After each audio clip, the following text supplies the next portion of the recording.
Hello दोस्तों, आपका बहुत बहुत स्वागत है हमारे चैनल पर। आज की कहानी का विषय है बेटी से प्यार तो ज़रूर करें पर संस्कारों की कीमत पर नहीं। चलिए सुनते हैं आज की ये कहानी। एक पिता अपनी इकलौती बेटी को इतना प्यार करता था कि जो उसकी इच्छा हो वह तुरंत हाजिर की जाती थी। लड़की ज़िद्दी हो गई। 8 बजे सोकर उठती, किसी की बात नहीं मानती, कोई काम नहीं करती। घर में कोई कुछ कहता तो बाप कहता कोई बात नहीं, अपने घर ससुराल जाएगी तो सब कुछ करेगी। जब वह बड़ी हो गई तो एक संपन्न परिवार में विवाह कर दिया। बेटी को गए हुए 8 दिन भी नहीं हुए थे कि फ़ोन आया, पिताजी मैं यहाँ मर रही हूँ, मुझे तुरंत आकर ले जाओ।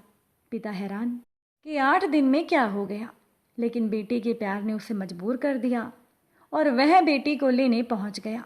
ससुराल जब पहुंचा तो उसे किसी ने आदर भाव प्रकट नहीं किया, पानी के लिए भी नहीं पूछा। समधी बगल से निकल गए, देवर बाजू से चला गया। उसने सोचा कि भाई इतने कम दिनों में ये कैसा माहौल हो गया। वह अपनी बेटी के कमरे में गया। बेटी यह कैसे हुआ? बेटी ऊंची आवाज में बोली, कुछ मत पूछो, मुझे यहाँ 1 मिनट भी नहीं रहना, तुरंत ले चलो। बाप बोला, बेटी रुको ज़रा, चलो तुम्हारी सास से पूछ लूँ। वह हाथ जोड़कर समधिन से बोला, बहन जी मैं बेटी को ले जाने आया हूँ। सास बोली, अभी ले जाओ, कैसी बेटी भेजी है तुमने? 8 दिन में ही पूरे परिवार का जीना हराम कर रखा है। कैसे संस्कार दिए हैं बेटी को। 8 बजे उठती है, कोई काम नहीं करती, बैठे बैठे टाइम पर खाना चाहिए, कोई कुछ कहे तो 1 का 4 सुनाया करती है। ले जाओ अपना पैसा वापस, ले जाओ अपना दहेज, नहीं चाहिए हमें आपकी बेटी। पिता का सर झुक गया। चलते चलते समधन से हाथ जोड़कर बोला, बहन 10-15 दिन में भेज दूंगा इसे समझा बुझाकर। वो बोली, बिल्कुल नहीं, इसके लिए दरवाजे हमेशा के लिए बंद हैं। पिता समझ गया ज़रूर कुछ गड़बड़ है। बेटी को लेकर घर पहुंचा, पर रास्ते में बेटी से पूछा, बेटी ऐसा माहौल कैसे बना? बेटी बोले, पिताजी कैसी जगह ले जाकर पटक दिया है मुझे, एकदम नरक। अच्छा सास कैसी है? बोली, एकदम डायन। ससुर कैसे हैं? बोली, पूरे राक्षस। जेठ कैसे हैं? बोली, 1 नंबर का धुर्त। देवर कैसा है? बोली, आवारा। ननद कैसी है? 1 नंबर की चुगलखोर। और पति कैसा है? वह तो साक्षात यमराज है। अच्छा पड़ोसी तो ठीक होंगे? बोली, पड़ोसी तो एकदम बदमाश हैं। पिता को समझते देर नहीं लगी, ऐसा कैसे हो सकता है? घर तो घर, पड़ोस भी खराब हो। पिता ने भांप लिया, गड़बड़ी कहाँ है? बेटी ने कहा, अब मैं कभी वापस नहीं जाऊंगी। पिता ने कहा, बेटी कोई बात नहीं, तू आराम से रहे। भाभी बोली, अच्छा तू यहीं रहेगी? तो ध्यान से सुन ले, रोज सवेरे उठकर भोजन बनाना, सफाई करना, बैठे बिठाए खाने को नहीं मिलेगा। 1-2 महीना बीता कि पड़ोसी पूछने लगे, क्या हुआ, दामाद लेने नहीं आ रहे? सखियां पूछती, इतने दिन हो गए जीजा जी तुझे लेने नहीं आ रहे।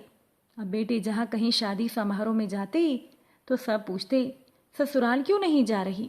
मेहमान रिश्तेदार सभी पूछते।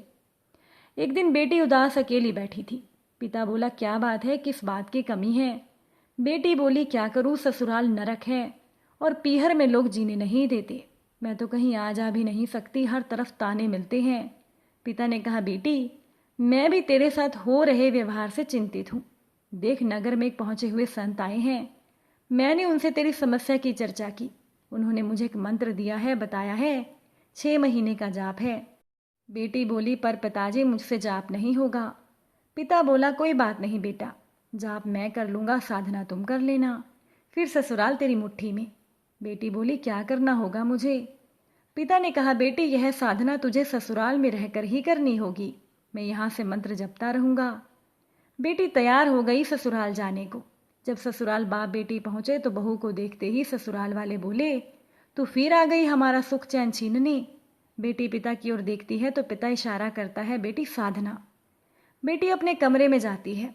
पिता फिर समझाता है, बेटी साधना पर ध्यान रखना, किसी को जवाब नहीं देना, समय पर नाश्ता भोजन, सास की सेवा, फिर देखना यह तेरे इशारे पर नाचेंगे। बेटी बोली, ठीक है पिताजी, इन्हीं उंगलियों पर नचाने के लिए तो मैं कुछ भी करने को तैयार हूँ, बस 6 महीने की ही तो बात है। बाप समधी समधन से हाथ जोड़कर विनती करता है, एक मौका और दीजिए। समधी समझदार थे, बाप की मजबूरी समझ गए, बोले कोई बात नहीं, एक मौका और। अब बेटी रात में सोती है, सुबह 6 बजे उठती है। पहले अपनी सास के पैर छूती, सास चौंक जाती है। क्या हो गया है बहू को? नित्य क्रिया से निवृत्त होकर रसोई में जाती है। सुबह का नाश्ता चाय बनाती। घर में लोग सोचते क्या हो गया है बहू को। सास के लिए नाश्ता लेकर जाती है। सास सोचती कहीं मैं सपना तो नहीं देख रही हूँ। वह पूछती बेटी तू हमारी ही बहू है ना, तेरी कोई जुड़वा बहन तो नहीं है ना? बहू बोली नहीं माँ जी, मैं वही हूँ। पर मन में कह रही थी रुक बुढ़िया, बस 6 महीने की बात है, फिर मैं बताऊंगी कि मैं कौन हूँ। घर में सभी को बहू के बदले व्यवहार को देख आश्चर्य हो रहा था। सभी उसकी तारीफ करते थकते नहीं थे। महीना बीता। सास ने बहू को अपने पास बुलाया और कहा यह घर की चाबी आज मैं तुझे सौंपती हूँ। घर का सारा लेन देन तेरे हाथ में रहेगा। अब ये बोझ मैं नहीं ढो सकती। बहू ने झट से चाबी लेते हुए सोचा कि बुढ़िया इसी का ही तो मुझे इंतजार था। 5 महीने की बात और है। धीरे धीरे 2 महीने बीते। रक्षाबंधन आया। भाई बहन को लेने ससुराल पहुंचा। कहा चल बहन, रक्षाबंधन का त्योहार है। वह बोली नहीं, पहले सास ससुर से मुझे अनुमति लेनी होगी। भाई ने सोचा कि मेरी बहन में इतना परिवर्तन। सास ने कहा बेटा हमारी बहू को जल्दी वापस ले आना, इसके बिना तो घर में किसी का मन नहीं लगेगा। यह तो हमारे घर की साक्षात लक्ष्मी है, इसके बिना घर आंगन सूना लगेगा। बेटी घर पहुंची अपना रूप स्वरूप और व्यवहार लेकर। त्योहार आनंद से बीता। 2-3 दिन के बाद पिता से बोली अब मुझे ससुराल भेज दो। बाप ने कहा कुछ दिन और रुको। बेटी ने कहा नहीं पिताजी, मेरे बिना मेरे सास ससुर अकेले पड़ गए होंगे, उनका भी मन नहीं लग रहा होगा, और मैं शरीर से तो यहाँ हूँ पर मन तो मेरा ससुराल में ही अटका है। पिता भी इस परिवर्तन से अवाक था। ध्यान रहे, बेटी वही ससुराल वही, सब कुछ पहले वाला है, पर नहीं रहा तो वो पहले वाली आदत, व्यवहार, जिद्दीपना।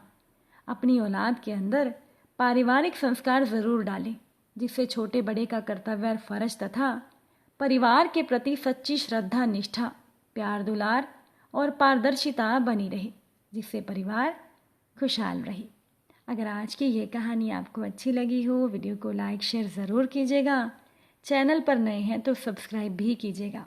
आज की ये कहानी सुनने के लिए आप सभी का बहुत बहुत धन्यवाद।